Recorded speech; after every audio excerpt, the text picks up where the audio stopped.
எனக்காக நீ இவ்ளோ பெரிய விஷயத்த பண்ணிருக்க. சோழன் கிட்ட அட்டியும் வாங்கியிருக்க. ஆனா உன்னை புரிஞ்சுக்காம சோழனும் உன்னை அடிச்சிட்டா. அதுக்காக நான் உன்கிட்ட மன்னிப்பு கேட்டுக்கிறேன். நிலா இருந்துட்டு பல்லவன் கிட்ட போயிட்டு மன்னிப்பு கேட்குறாங்க. எதுக்கு அண்ணி நீங்கள் போய் எங்கிட்ட போய் மன்னிப்பு கேட்குறீங்க அப்படின்னு சொல்லிட்டு கேட்கவும், இல்லை பல்லவா, நான் ஆசைப்பட்டன்ற ஒரே ஒரு காரணத்துக்காக இவ்வளோ பெரிய ரிஸ்க் எடுத்து தனிமையில் நீயும் காட்டுக்குள்ளே போயிட்டு தேனை வாங்கிட்டு வந்திருக்க. அது தெரியாமல் நாங்கள் எல்லாரும் உன்னை தேடிட்டு போனோம். அந்த டென்ஷனில் தான் சோழன் இருந்துட்டு உனக்கு ஏதாவது ஆயிடுச்சோன்னு பயந்துக்கிட்டு தான் இப்படியெல்லாம் உன்னை பேசிட்டாரு, அடிக்கவும் செஞ்சிட்டாரு. அதுக்காக நான் உங்ககிட்ட மன்னிப்பு கேட்டுக்கிறேன் அப்படின்ற மாதிரி சொல்கிறாங்க.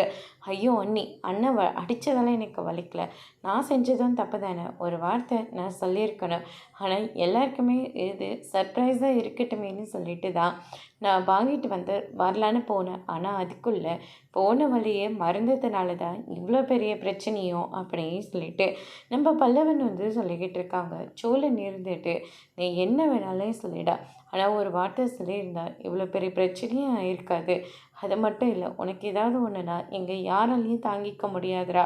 நேற்று நைட்டு ரூமில் இருந்து வெளியே வந்து கதவை தட்டினால அது எதுக்காக திட்டினேன்னு தெரியுமா?